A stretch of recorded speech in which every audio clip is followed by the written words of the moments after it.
Hello students, welcome to chemistry age. और हम लोग डिस्कस करने वाले हैं एक नया और इम्पोर्टेंट चैप्टर जो बहुत ही ज़्यादा सीबीएसई और हमारे कॉम्पिटिटिव एग्जाम्स में आता है, जिसका नाम है एल्डिहाइड, कीटोन्स और कार्बोक्सिलिक एसिड्स। ठीक है, बेसिकली इसको हम लोग कंबाइन अगर करें तो इसको हम लोग कार्बोनाइल ग्रुप्स भी बोलते हैं। ठीक है, तो इस चैप्टर के आपको अगर वीडियोस चाहिए हो तो मेरे इस डिस्क्रिप्शन में जाके आप लोग डाउनलोड कर सकते हैं सारे लिंक्स मेरी वेबसाइट chemistryedge.com से जाके। ठीक है, तो आज से शुरू करते हैं हम लोग एल्डिहाइड, कीटोन और कार्बोक्सिलिक एसिड्स के बारे में। तो पहले हम लोग देखेंगे एल्डिहाइड और कीटोन्स, उसकी प्रिपरेशन, उसकी important chemical and physical properties, और लास्ट में हम लोग डिस्कस करेंगे कार्बोक्सिलिक एसिड्स के बारे में। ठीक है, तो बेसिकली इन तीनों को हम लोग कंबाइन करके एक ग्रुप बोलते हैं जिसका नाम है कार्बोनाइल ग्रुप। ठीक है, या फिर CO ग्रुप। ठीक है, तो बेसिकली हमारे जो कार्बोनाइल कंपाउंड में हमारे क्या क्या आते हैं, जल्दी हमारे 5 टाइप के हमारे कंपाउंड आते हैं। कार्बोनाइल कंपाउंड जल्दी कंसिस्ट ऑफ एल्डिहाइड्स में आएगा, दूसरा कीटोन्स हम लोग होते हैं, इसके बाद कार्बोक्सिलिक एसिड्स आता है, इसके बाद अमाइड्स आता है, और एक और होता है जिसका नाम है हम लोग बोलते हैं ऑयल हैलाइड्स। ठीक है, ऑयल हैलाइड्स होता है। अब इसमें हमारा बेसिकली होता क्या है कि यहाँ पर हमारा X है और यहाँ पर हमारा Y है, और CO, ये हमारा जो ग्रुप है इसको हम लोग बोलते हैं CO, इसको बोलते हैं हम लोग कार्बोक्सिलिक एसिड। ठीक है, कार्बोक्सिलिक एसिड CO को हम लोग बोलते हैं क्या है, कार्बोनाइल कंपाउंड। अब ये X और Y की हमारे जो अलग ग्रुप लगे हुए हैं, इसके अकॉर्डिंग हमारा क्लासिफिकेशन होता है कि कौन सा हमारा कंपाउंड होना चाहिए। ठीक है, तो अगर मान लो X हमारे पास कार्बन है, यहाँ पर हमारा पास कोई कार्बन है या फिर एल्काइल ग्रुप है, और Y हमारे पास अगर सिर्फ हाइड्रोजन है। ठीक है, अगर मान लो यहाँ पर Y हाइड्रोजन है तो यहाँ पर क्या हो जाएगा हमारा, ये मान लो हमारा H हो गया, यहाँ पर CO ग्रुप हो गया, और यहाँ पर CH3 हो गया। तो CH3, CO और H अगर ऐसा कंपाउंड है तो ये हमारा क्या बनेगा, एल्डिहाइड्स बनेगा। ठीक है, इनको हम लोग बोलेंगे एल्डिहाइड्स। अब मान लो X और Y दोनों हमारे कार्बन आइटम हुए। ठीक है, यानी X और Y यहाँ पर दोनों में हमारा क्या है, हमारा एल्काइल ग्रुप हुआ, तो इसको हम लोग क्या बोलेंगे, इसको हम लोग बोलते हैं कीटोन्स। ठीक है, अगर मान लो हमारे पास X जो हमारा है वो हमारा कार्बन और हाइड्रोजन है हमारा, और Y क्या है, हमारा ऑक्सीजन ऑफ हाइड्रोक्सिल ग्रुप, यानी कि OH माइनस ग्रुप का अगर हमारा OH ग्रुप का अगर हमारा Y अगर लगा Y हमारा OH है तो हमारा क्या हो जाएगा, उसको हम लोग बोलेंगे कार्बोक्सिलिक एसिड। ठीक है, तो यहाँ पर जैसे यहाँ पर आइदर हमारा H हो गया, X की जगह H हो गया, या Y की जगह हमारा Y की जगह हमारा OH हो गया, तो उसको हम लोग बोलेंगे कार्बोक्सिलिक एसिड।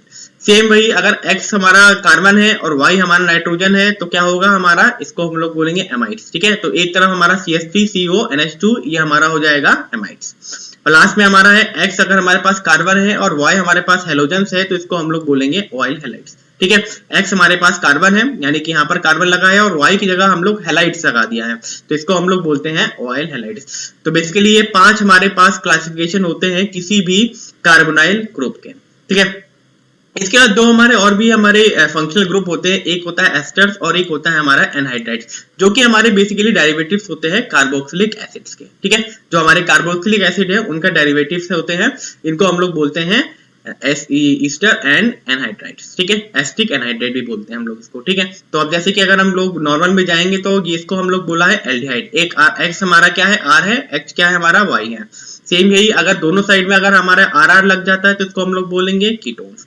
अगर हमारा एक CH3 एक जगह X की जगह CH3 है और OH हमारा Y की जगह OH लगा हुआ है तो इसको हम लोग क्या बोलेंगे, कार्बोक्सिलिक एसिड। ठीक है, अब मान लो एक हमारा CH3 है, दूसरे में हमारा H है, तो इसको हम लोग क्या बोलेंगे, ऑयल हैलाइड्स बोलेंगे।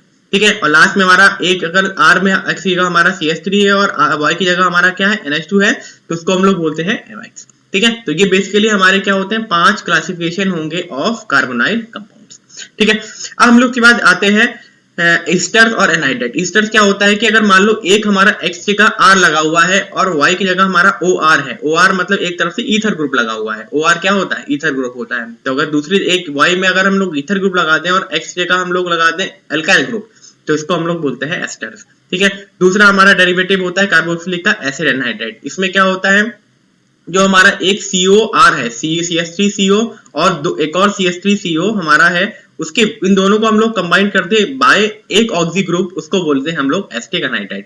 तो बेसिकली जो कंपाउंड होता है COOCO, ये हमारा जो है कंपाउंड होता है, इसको बोलते हैं हम लोग एस्टिक एनहाइड्राइड। ठीक है, अब इसके बाद आते हैं हमारे इंपॉर्टेंट कुछ कार्बोनाइल कंपाउंड जो कि आपको याद रखने हैं। पहला अगर हमारा बेसिक एल्डिहाइड की बात करेंगे तो SCHO, इसको बोलते हैं हम लोग फॉर्मल्डिहाइड, ठीक है, ये हमारा बेसिक और प्राइमरी एल्डिहाइड है।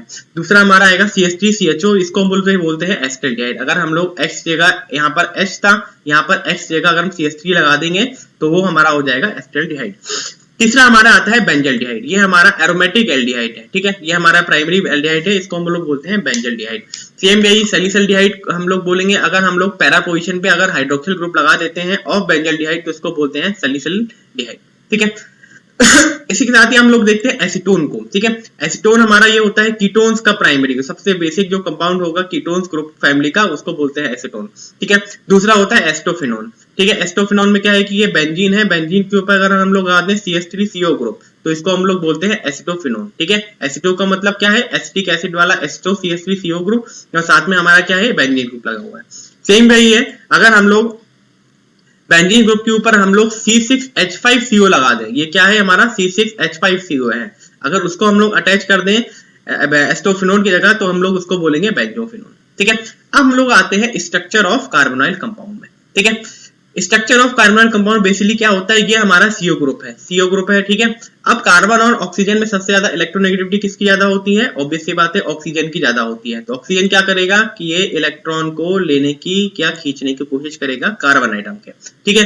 तो जब खींचने की कोशिश करेगा तो कुछ इस तरह से हमारा हो जाएगा, कार्बन पे एक डेफिशिएंसी आएगी यानी कि पॉजिटिव चार्ज आएगा, और कार्बन पे क्या, ऑक्सीजन पे क्या होगा, एक हमारी एक्सेस ऑफ इलेक्ट्रॉन होगा जिसको हम लोग बोलेंगे एक तरफ से O माइनस का, तो एक प्लस साइन आ जाएगा और दूसरे O पे हमारा माइनस साइन आएगा। कुछ इस तरह से हमारा कार्बोनाइल कंपाउंड ऐसे ब्रेक होता है, और यही हमारा स्ट्रक्चर कुछ हमारा होता है sp2 हाइब्रिडाइज, क्योंकि यहाँ पर एक सिंगल हमारा पाई बॉन्ड है, ठीक है। तो पाई बॉन्ड है तो sp2 हाइब्रिडाइज कार्बन होगा, ठीक है। और इसकी जो ज्योमेट्री होगी वो होगी ट्राइगोनल प्लेनर, ठीक है, ये ट्राइगोनल प्लेनर ज्योमेट्री होगी। सेम वही लिखा है, the carbonyl carbon atom with sp2 hybridize, बिल्कुल सही, फॉर्म 3 सिग्मा बॉन्ड। हमारे पास 3 सिग्मा बॉन्ड है, कौन से, एक नंबर पे ये है, दूसरे नंबर पे ये है, ठीक है, तीसरे नंबर पे ये वाला, ठीक है। तो 3 सिग्मा बॉन्ड और fourth balance electron of carbon remain in its p orbit, ठीक है। जो चौथा इलेक्ट्रॉन को क्या है वो p ऑर्बिटल में रहेगा और वो क्या करेगा, वो पाई बॉन्ड बनाएगा विद ऑक्सीजन आइटम, ठीक है। ऑक्सीजन आइटम के साथ पाई बॉन्ड बना लेगा by overlapping with p orbital, ठीक है। p ऑर्बिटल के साथ ओवरलैपिंग करके हमारा ये क्या बना लेगा, pi electron. The carbon oxygen double bond is polarized, बिल्कुल सही, पोलराइज होते हैं due to higher electronegativity of oxygen atom, ठीक है। तो higher oxygen electronegativity oxygen atom हमारी होती है, तो ऑक्सीजन क्या करेगा, इलेक्ट्रॉन को खींचेगा और कार्बन पे पॉजिटिव आएगा, ऑक्सीजन पे नेगेटिव आएगा। अब इसके बाद हम लोग बात करते हैं सबसे इंपॉर्टेंट पार्ट में, जिसका नाम है प्रिपरेशन ऑफ एल्डिहाइड्स और कीटोन्स। हम लोग कैसे एल्डिहाइड्स और कीटोन्स को हम लोग प्रिपेयर करते हैं, ठीक है। तो बेसिकली एल्डिहाइड और कीटोन को प्रिपेयर करने का सबसे पहला मेथड है ऑक्सीडेशन ऑफ एल्कोहल, ठीक है। एल्कोहल्स को हम लोग अगर ऑक्सीडाइज करेंगे तो डायरेक्टली हमको मिलता है एल्डिहाइड्स, ठीक है। प्राइमरी को हम लोग ऑक्सीडाइज करेंगे तो हमें मिलेगा एल्डिहाइड, अगर सेकेंडरी को हम लोग ऑक्सीडाइज करेंगे तो हमें मिलेगा कीटोन। इसमें खास बात एक बार देखने वाली है, जो ऑक्सीडाइजिंग एजेंट होता है वो एक तरफ से हमारा माइल्ड ऑक्सीडाइजिंग एजेंट होना चाहिए, ठीक है। माइल्ड का मतलब है कि सीवियर ना हो, कि तेजी से ऑक्सीडाइज ना करे, बहुत स्ट्रॉन्ग ना हो, जैसे K2Cr27 हो गया और KMnO4 हो गया, वो स्ट्रॉन्ग होते हैं, ठीक है। तो हम लोग स्ट्रॉन्ग ना यूज करके हम लोग यहाँ पर माइल्ड को यूज करेंगे, और माइल्ड के लिए हम लोग यूज करते हैं PCC, ठीक है, पायरिडिनियम क्रोमियम क्लोराइड, ठीक है। तो बेसिकली इनको अगर हम जब यूज करेंगे तो सिर्फ एल्कोहल को ये एल्डिहाइड्स में ही कन्वर्ट करता है, इसका फर्दर ऑक्सीडेशन नहीं होगा, ठीक है, यानी कि फर्दर ऑक्सीडाइज करके ये एसिड्स में नहीं जाता है, ठीक है। अब इसके बाद दूसरा हमारा मेथड आता है बाय डिहाइड्रोजनेशन, ठीक है। डिहाइड्रोजनेशन का मतलब है कि वहां पर हमारा -H2, ठीक है, यानी कि हमारा H2 वहां से रिमूव हो रहा है, ठीक है।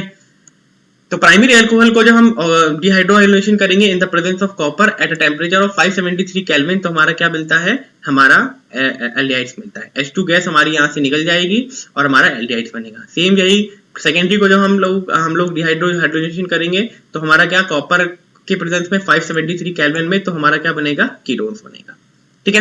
तीसरा आता है इंपॉर्टेंट बाय ओजोलिसिस ऑफ एल्कीन, ठीक है। तो जब हमने हाइड्रोकार्बन्स पढ़ा था तो उसमें एक इंपॉर्टेंट हमने स्टेप देखी थी, जिसमें क्या होता है, एल्कीन्स को जब हम रिएक्ट कराते हैं O3 के साथ तो हमारा क्या बनता है, बीच में ओजोनाइड बनता है, ठीक है। ओजोनाइड बनेगा और जब उसके हम हाइड्रोलिसिस कराते हैं तो हमारे क्या होते हैं, एल्डिहाइड्स भी बन सकते हैं और कीटोन्स भी बन सकते हैं, एक तरफ से CO ग्रुप बनता है। तो ओजोलिसिस ऑफ एल्कीन से भी हम लोग एक तरफ से CO ग्रुप यानी कि एल्डिहाइड या कीटोन्स हम लोग निकाल सकते हैं, ठीक है। इसके बाद आते हैं प्रिपरेशन ऑफ एल्डिहाइड्स। तो एल्डिहाइड्स को हम लोग प्रिपेयर करते हैं सेपरेटली। हम सिर्फ एल्डिहाइड को कैसे प्रिपेयर करते हैं, पहले तो पहला मेथड है बाय एसाइल क्लोराइड या फिर एसिड क्लोराइड से हम लोग बनाते हैं। तो acyl chloride is hydrogenated over catalyst PD और BSO4, ठीक है। H2PD BSO4 को जो हम के साथ रिएक्ट कराएंगे हम लोग एक तरह से अराइल क्लोराइड के साथ, यानी कि C6H5COCl के साथ, तो इसको हम लोग क्या बनता है, ये पूरा COCl हमारा कन्वर्ट हो जाता है एक तरफ से हमारा एल्डिहाइड में, CHO में, ठीक है। और इसी रिएक्शन को हम लोग, फेमस रिएक्शन है, इसको बोलते हैं हम लोग रोजमूंड रिएक्शन, ठीक है। इसकी मैकेनिज्म याद रखनी है, बस ये याद रखना है कि होता क्या है, इसमें होता है क्या, C6H5COCl, इसको हम लोग रिएक्ट कराते हैं H2PD BSO4 के साथ, तो हमारा क्या बनेगा, एक तरफ से COCl हमारा CHO में तब्दील हो जाएगा, ठीक है, कन्वर्ट हो जाएगा, ठीक है। इसके बाद हमारा दूसरा मेथड आते हैं फ्रॉम नाइट्राइल एंड ईस्टर्स के साथ, ठीक है। जो हमारे नाइट्राइल और ईस्टर्स है उसके साथ हम लोग जब रिएक्ट कराते हैं, तो अगर हमारे पास RCl है, ठीक है, नाइट्राइल है एक तरफ से, उसको हम रिएक्ट कराएंगे SnCl2 और HCl, ये हमारे रिएक्टेंट है, हमारे SnCl2 और HCl के साथ जब रिएक्ट कराते हैं तो हमारा फाइनली क्या बनेगा, CHO बनेगा, ठीक है। पहले RCH डबल बॉन्ड NH बनेगा और उसकी फर्दर हाइड्रोलिसिस करने पे हमारा क्या बनता है, एक तरफ से एल्डिहाइड्स बनते हैं, ठीक है। तो इसके बाद हमारा क्या है, इसी रिएक्शन को हम लोग बोलते हैं स्टीफन्स रिएक्शन। ये बहुत आती है कि स्टीफन रिएक्शंस क्या होती है, इसके बारे में बताओ। तो स्टीफन रिएक्शन में कुछ नहीं है, RCl की हम लोग सबसे पहले रिडक्शन कराएं SnCl2 प्लस HCl के साथ, तो हमारा बनेगा कंपाउंड, उसके बाद उसकी जब हाइड्रोलिसिस करेंगे तो हमारा क्या बनता है, एल्डिहाइड्स बनते हैं, ठीक है। दूसरा, अगर इसी में हम लोग रिएजेंट चेंज कर लेते हैं, यानी कि RCN भी हमारे पास है और यहाँ पर हमने ले लिया एल्यूमिनियम हाइड्राइड LiAlH4, ठीक है, लिथियम एल्यूमिनियम हाइड्राइड Al, ठीक है, Al ठीक है, एल्यूमिनियम आइसोब्यूटाइल, ठीक है, और हाइड्रोलिसिस कर दिया हम लोग RCHO के साथ, तो हमारा क्या बनेगा, फॉर्मेशन ऑफ अमीन्स बनेगा, उसके बाद हमारा फाइनली क्या हो जाएगा, हमारी हाइड्रोलिसिस होगी, उसके बाद जाके हमारा बनेगा RCHO, ठीक है। तो ये एक तरफ से ये हमारा रिड्यूसिंग एजेंट भी होते हैं, एल्यूमिनियम टर्शरी ब्यूटाइल एल्यूमिनियम, ठीक है, टर्शरी ब्यूटाइल एल्यूमिनियम को भी हम लोग इसको यूज कर सकते हैं। दूसरा आता है हमारा, अगर ईस्टर्स को हम लोग लेंगे और डेबल, ठीक है, डेबल क्या होता है, डाई आइसोब्यूटाइल एल्यूमिनियम हाइड्राइड के साथ हम लोग रिएक्ट कराएंगे, तो डेबल हमारा एक तरफ से रिड्यूसिंग एजेंट होता है, ठीक है, ये रिड्यूस करेगा ईस्टर को, फाइनली जब इसकी हाइड्रोलिसिस हम लोग कराएंगे तो हमारा क्या बनता है, एल्डिहाइड्स बनते हैं, ठीक है। तो ये भी एक अच्छा तरीका होता है एल्डिहाइड्स बनाने का। अब तीसरा मेथड आते हैं फ्रॉम हाइड्रोकार्बन्स, ठीक है। हाइड्रोकार्बन्स के साथ अगर हम लोग रिएक्ट कराते हैं तो पहला हमारा मेथड है ऑक्सीडेशन ऑफ मिथाइल बेंजीन, ठीक है। अगर हम लोग मिथाइल बेंजीन का ऑक्सीडेशन कराते हैं इन द प्रेजेंस ऑफ CrO2Cl2 और इसके बाद हम लोग इसकी हाइड्रोलिसिस करते हैं तो हमारा क्या बनेगा, CHO बनेगा। और इसी रिएक्शन को, फेमस रिएक्शन है, इसको बोलते हैं हम लोग इटार्ड रिएक्शन, ठीक है। स्टीफन्स और इटार्ड रिएक्शन ये बहुत ज्यादा पूछी जाने वाली रिएक्शन है, जिसको ध्यान रखना। मिथाइल बेंजीन को जब हम लोग रिएक्ट कराएंगे CrO2Cl2 के साथ और बाद में हम लोग इसको हाइड्रोलिसिस करेंगे तो हमारा बनता है इटार्ड रिएक्शन। सेम वही, इसको हम लोग CH3 मिथाइल बेंजीन को जो हम लोग रिएक्ट कराएंगे CrO3 और हम लोग CH3COO हो, यानी इसको हम लोग बोलते हैं एसिड एनहाइड्राइड, और इसको जो हम लोग H3O यानी कि हम लोग हाइड्रोलिसिस करेंगे और हीट करेंगे तो इससे भी हम लोग पा सकते हैं बेंजल्डिहाइड, यानी कि एक एल्डिहाइड हम लोग बना सकते हैं, ठीक है। इसके बाद आते हैं हम लोग by side chain chlorination followed by hydrolysis, ठीक है। सबसे पहले तो हम लोग साइड चेन क्लोरीनेशन करें और उसके बाद उसकी हम लोग हाइड्रोलिसिस करते हैं। तो जैसे हमारे पास ये मिथाइल बेंजीन है, उसको हम Cl2HNO के साथ रिएक्ट कराएंगे पहले और बाद में हम उसकी हाइड्रोलिसिस करेंगे at a temperature of 373 kelvin, तो हमारा क्या बनता है, बेंजल्डिहाइड बनता है, ठीक है। इसी के साथ ही आगे हम लोग देखते हैं तीसरा हमारा सी हमारे में आती है गैटम एंड कोच रिएक्शन। ये भी बहुत इंपॉर्टेंट रिएक्शन है, इसमें कुछ नहीं है, एक तरह से बेंजीन है, इसको हम लोग रिड्यूस करा रहे हैं COHCl के साथ in the presence of anhydrated AlCl3 और कॉपर Cl के साथ, तो हमारा क्या बन रहा है, बेंजल्डिहाइड बन रहा है, ठीक है। ये हमारे मेन मेथड थे तीन बेंजल एक तरफ से एल्डिहाइड को बनाने के लिए। अब लोग देखते हैं प्रिपरेशन ऑफ कीटोन्स में, ठीक है। प्रिपरेशन ऑफ कीटोन्स में सबसे पहला मेथड है हमारा RMgX, ठीक है। RMgX से हमारा क्या होता है, एक तरफ से हमारा अल्काइल मैग्नीशियम हैलाइड होता है, इसको जब CdCl2 के साथ रिएक्ट कराते हैं तो बनता है हमारा R2Cl2 और इसमें हमारा R-COX, ठीक है। तो इसमें हम लोग कीटोन हमारा फाइनली बनता है, तो इस मेथड से हम लोग कीटोन को बना सकते हैं, ठीक है। तो पहला हमारा RMgX को हम लोग रिएक्ट कराया CdCl2 के साथ, तो हमारा बना R2CD और फाइनली इसको हम लोग फिर हमने R-COX के साथ हम लोग रिएक्ट कराया तो हमारा बन रहा है कीटोन, ठीक है। दूसरा मेथड हमारा फ्रॉम नाइट्राइल से, ठीक है। फ्रॉम नाइट्राइल से हम लोग जब रिएक्ट कराएंगे तो ये हमारा नाइट्राइल है RCN, इसको हम लोग C6H5MgX के साथ रिएक्ट कराएंगे इन the presence of dry ether और H3O के साथ, तो हमारा बनता है RCOC6H5, ठीक है। तीसरा हमारा मेथड है from benzene and substitution benzene, ठीक है। बेंजीन या फिर सब्स्टिट्यूशन बेंजीन के साथ हम लोग जब बेंजीन को रिएक्ट कराते हैं RCOCl के साथ in the presence of anhydrous AlCl3 के साथ, तो हमारा फाइनली ये बनता है C6H5CO और R, ठीक है, CO और CH3, ठीक है। एक तरफ से हमारा यहाँ पर क्या बन रहा है, C6H5CO C6H5, और इसी रिएक्शन को हम लोग बोलते हैं फ्रीडल-क्राफ्ट रिएक्शन, ठीक है। ये हमारी इंपॉर्टेंट रिएक्शन है, फ्रीडल-क्राफ्ट रिएक्शन, ठीक है। इसके बाद हम लोग देखते हैं, ठीक है, हम लोग देख लेते हैं basic physical properties of aldehyde and ketones, ठीक है। तो तीन हमारी जो फिजिकल प्रॉपर्टीज होती हैं, पहली प्रॉपर्टी है हमारे की boiling point of aldehyde and ketones हमारे जल्दी हायर होते हैं as compare to hydrocarbons and ethers due to dipole dipole interaction. तो जो हमारे एल्डिहाइड एंड कीटोन्स के हमारे जो बॉइलिंग पॉइंट होते हैं वो ज्यादा होंगे हाइड्रोकार्बन्स और ईथर से, क्योंकि वहां पर डाइपोल डाइपोल इंटरेक्शन होता है, क्योंकि यहाँ पर क्या हो रहा है, एक तरफ से हमारा एक पॉजिटिव चार्ज है CO और एक हमारा नेगेटिव हाईली हमारा इलेक्ट्रोनेगेटिव आइटम है जिसको हम लोग बोलते हैं ऑक्सीजन।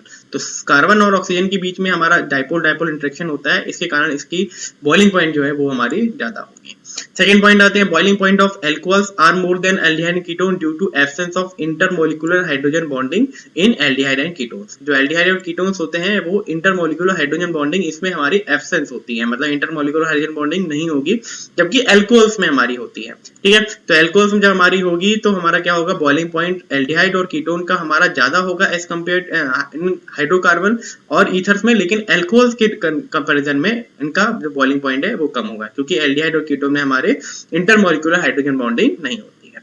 और तीसरा हमारा इंपॉर्टेंट है solubility of lower member of aldehyde ketone due to hydrogen bond with water but higher member soluble in organic solvent. तो जो लोअर मेंबर हमारे एल्डिहाइड कीटोन के होते हैं वो हमारे क्या होंगे, पानी में हमारे सॉल्युबल हो जाएंगे वाटर में, लेकिन हमारा जो हायर मेंबर है वो हमारे वाटर में सॉल्युबल नहीं होंगे बल्कि ऑर्गेनिक सॉल्वेंट में हमारे सॉल्युबल होंगे, ठीक है। तो ये हमारा था एल्डिहाइड कीटोन्स का पहला पार्ट, जो कि जिसमें हम लोगों ने बेसिक नोमेनक्लेचर के बारे में बात किया, प्रिपरेशन के बारे में बात किया और फिजिकल प्रॉपर्टीज के बारे में देखा। नेक्स्ट सेकंड टॉपिक में हम लोग देखेंगे कि इसकी बेसिक केमिकल और हमारे केमिकल प्रॉपर्टीज और नेमिंग हमारी एल्डोल कंडेंसेशन और कैनिगारो रिएक्शन, ठीक है। Thank you.